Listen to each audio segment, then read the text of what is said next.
추미애 법무부 장관과 윤석열 검찰총장의 갈등이 정면 충돌 국면으로 흘러가고 있습니다. 추 장관의 최후 통첩에 윤 총장이 절충안을 내놨는데 추 장관은 이걸 즉각 거부했습니다. 윤석열 총장이 추가로 또 다른 입장을 내놓을지는 미지수입니다.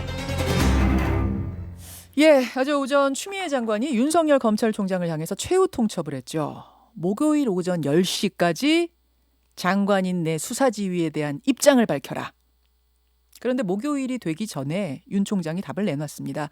장관의 뜻대로 이번 검언유착 의혹 수사지휘에서 나는 빠지겠다. 다만 현재 수사팀을 포함시킨 새로운 독립수사본부를 설치해서 거기에 수사하도록 하겠다. 그러니까 반은 따르고 반은 따르지 않겠다. 이런 절충안이죠. 그러자 100분 뒤에 다시 추 장관의 답이 나왔습니다.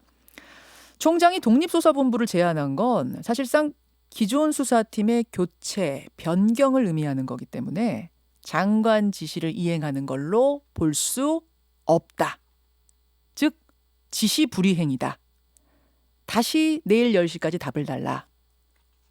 예, 이렇게 말을 한 겁니다. 내일 10시가 바로 오늘 10시죠. 잠시 후 10시입니다. 공은 다시 윤 총장에게 왔습니다. 어떤 답을 내놓을까요? 선택지는 한 두 가지 정도 보여요. 장관 지시를 100% 따른다. 아니면 기존 입장을 고수한다. 자, 지금까지 상황을 해석해보고 앞으로 벌어질 상황을 전망해보겠습니다. 민주당 박주민 최고위원 어서 오십시오. 네, 안녕하십니까.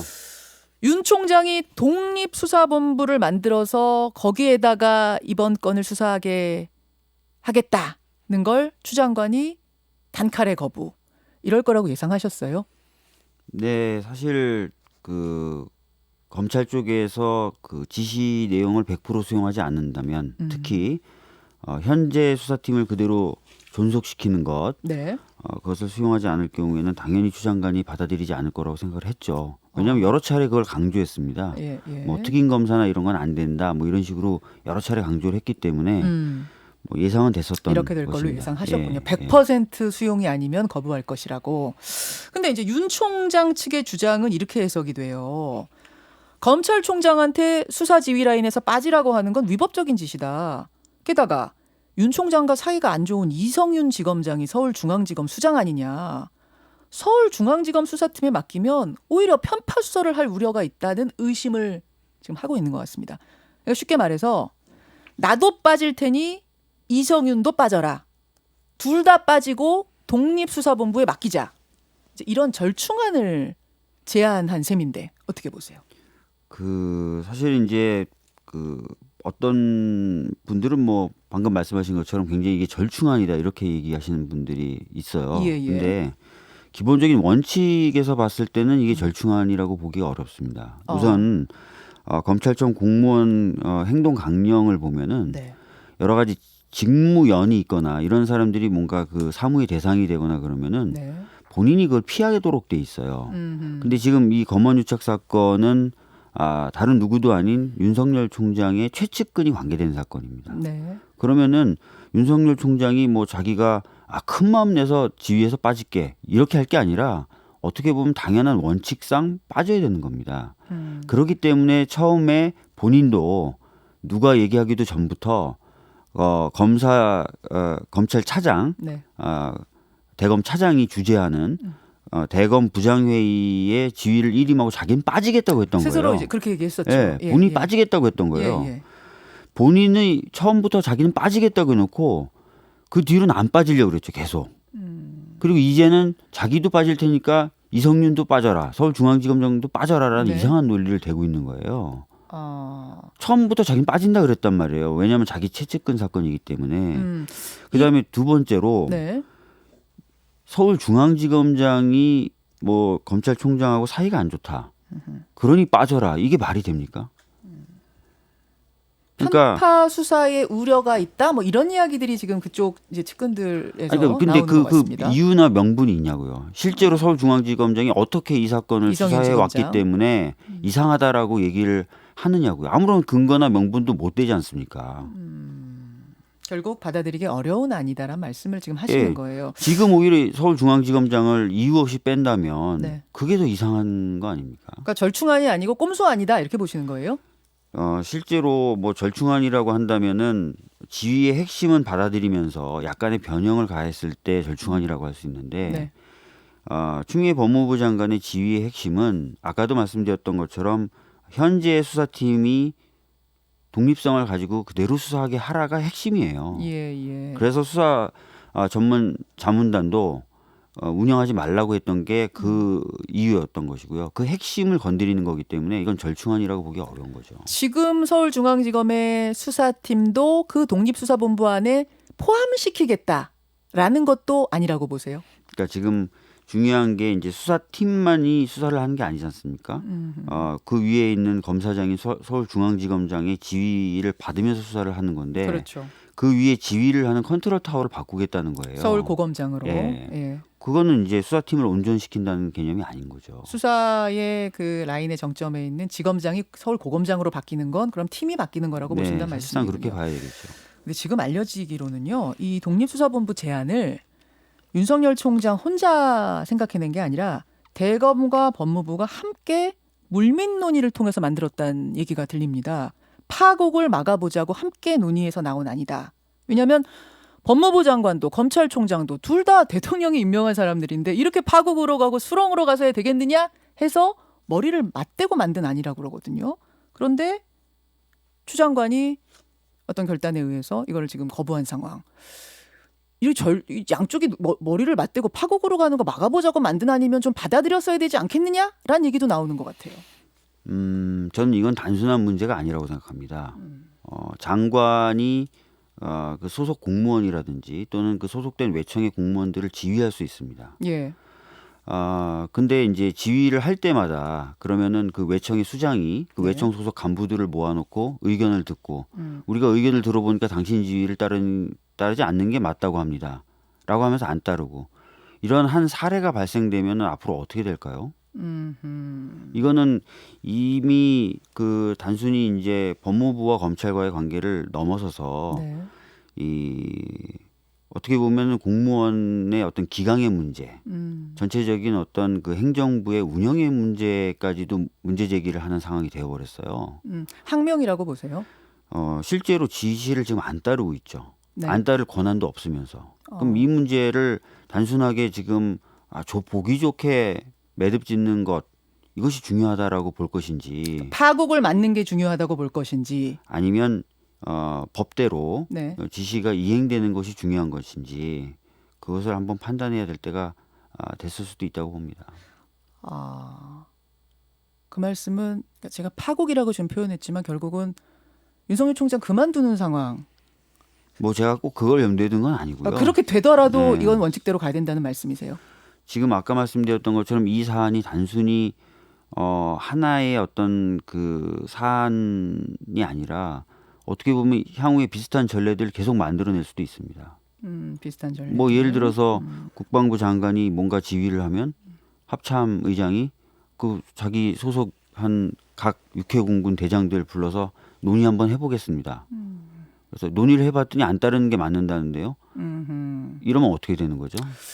그 부분에 대해서 통합당 조혜진 의원 이런 말씀하셨더라고요. 7년 전에 조국 전 장관이 SNS에서 답을 했다. 장관의 부당한 지시를 따르지 않는 건 항명이 아니라 의무라고. 즉 7년 전에 윤석열 서울중앙지검장이 상부 지시 거부한 건 영웅의 행동이고 지금의 윤석열 총장이 상부 지시 거부한 건 항명인가? 왜 잣대가 그때그때 다르냐? 이렇게 물었습니다. 부당한 명령이냐 아니냐에 대한 판단 분명히 존재하죠. 예. 뭐 공무원들도 적법한 명령에 따라야 되는 거지 부적법한 명령에 따라야 되는 건 아니기 때문입니다. 근데 아까 말씀드렸던 것처럼 윤석열 총장 본인도 이 사건에서 본인이 빠지겠다고 했었어요. 처음부터. 근데 그 중간부터는 갑자기 어떻게든 이 서울중앙지검장을 빼려고 했었죠.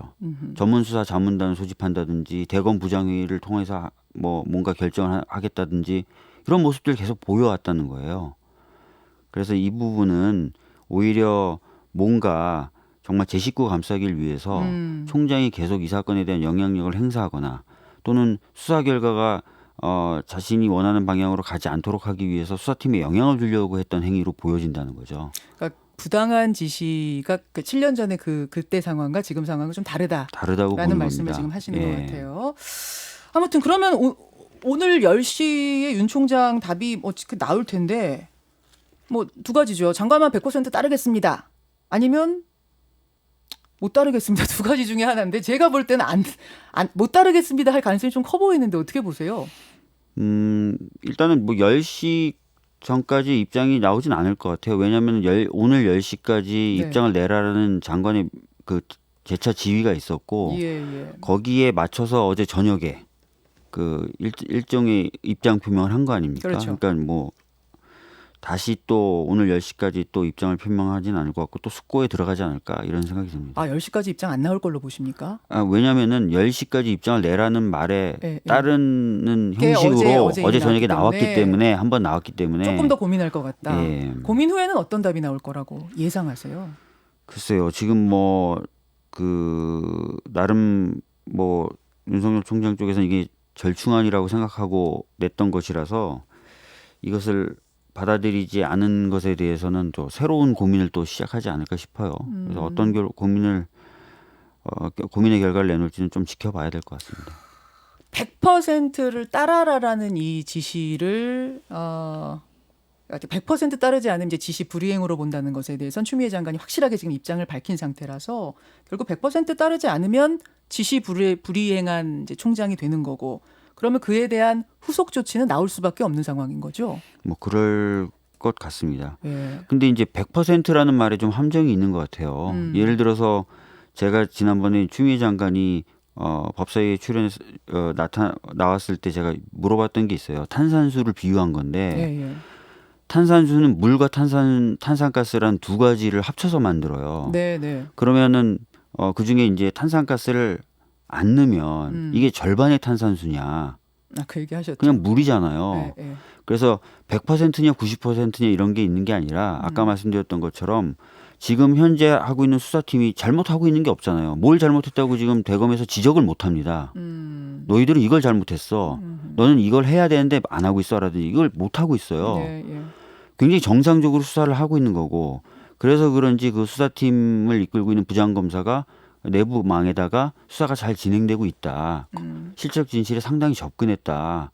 뭐 검찰 구성원들이 걱정하는 걸 알고 있는데 그런 걱정을 부식시킬 만큼 잘 되고 있고 잘 하겠다라고 글까지 올렸어요.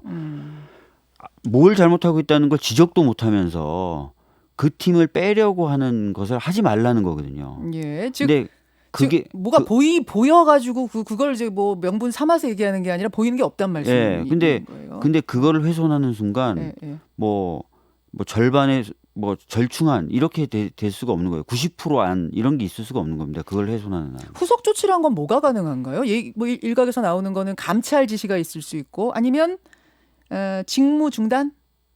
뭐 그만 업무 중단해라. 요런 직무 중단 명령이 나올 수 있다 얘기가 나오는데. 어떤 게 나올 것이냐 사실 저도 이제 예상하기는 어렵고요. 뭐 장관님이 전적으로 이제 판단할 부분이다 보니까요. 그리고 검찰총장의 이제 새로운 반응이 또 어떻게 나올지도 제가 정확히 알 수가 없으니까요. 그래서 이제 법적으로 예정되어 있는 네. 법률상 쓸 수 있는 여러 가지 수단들이 있을 거 아닙니까? 제가 지금 말씀드린 그런 것들. 그런 것들은 이제 예. 법적으로는 예비가 돼 있죠. 근데 어떤 선택을 할지는 알 수가 없습니다. 아니 사실상 윤 총장이 이제 옷을 벗는 수순으로 그럼 가는 거 아니에요? 그것도 알 수가 없죠. 예. 오늘 뭐 통합당 의원이 안 나오셨으니까 제가 이제 통합당 쪽 주장을 좀 대신 전하자면 이런 거예요. 이번 검언유착 의혹 건에서만 이런 어떤 충돌이 있었으면 모르겠는데 건건이 계속해서 벌어지는 일들을 보면 결국 윤 총장 흔들기, 윤 총장 쫓아내기가 목적 아니냐. 그러니까 이번 수사지휘권 발동도 지금 박 의원님 말씀하신 것처럼 순수하게만 받아들일 수는 없다라는 게 통합당 측의 주장입니다. 어떻게 보십니까? 사실 이제 뭐 그런 말씀들을 미래통합당 의원님들이 많이 하세요. 예. 그래서 제가 그때마다 좀 드리는 말씀은 장관은 검찰 사무에 대한 최고 감독자고요. 그 감독자로서의 역할을 하기 위해서는 지시를 할 수 있어야 되고 그것도 지시가 관철돼야 되는 부분이 반드시 필요합니다. 근데 이제 어떤 지시를 할 때마다 이건 총장을 흔들기 위한 것이다라고 얘기하면은 지시를 할 수가 없습니다. 그래서 왜 이런 지시를 하게 됐는지를 봐야 됩니다. 아까도 반복해서 말씀드렸지만 윤석열 총장 본인도 지휘 라인에서 빠지는 게 맞다고 처음부터 얘기했던 이 사건. 네. 거기서 빠지라는 얘기를 하는 거고 또 수사팀이 뭘 잘못했는지 지적도 못하면서 수사팀을 자꾸 손을 대려고 하는 거를 대지 말라고 하는 것. 이게 어떻게 총장을 흔드는 거고 총장을 그만두라고 하는 것입니까? 윤석열 총장의 선택, 뭐 10시가 될지 더 늦을지 모르겠지만 받아들여야 한다라는 게 박주민 의원의 네, 의견이신 맞습니다. 거군요. 네. 그것만이 파국을 막는 길이다. 파국을 막는 길이다가 아니라 올바른 해법이라는 거죠. 여기까지 말씀 듣죠. 네. 박 의원님 고맙습니다. 네, 감사합니다. 김현정의 뉴스쇼는 청취자 여러분의 참여로 이루어집니다. 트위터, 페이스북, 레인보우 게시판, 그리고 단문 50원, 장문 100원의 유료 문자 샵 1212, 우물정 1212 통해 참여하실 수 있습니다. 김현정의 뉴스쇼, 여러분과 함께 만듭니다.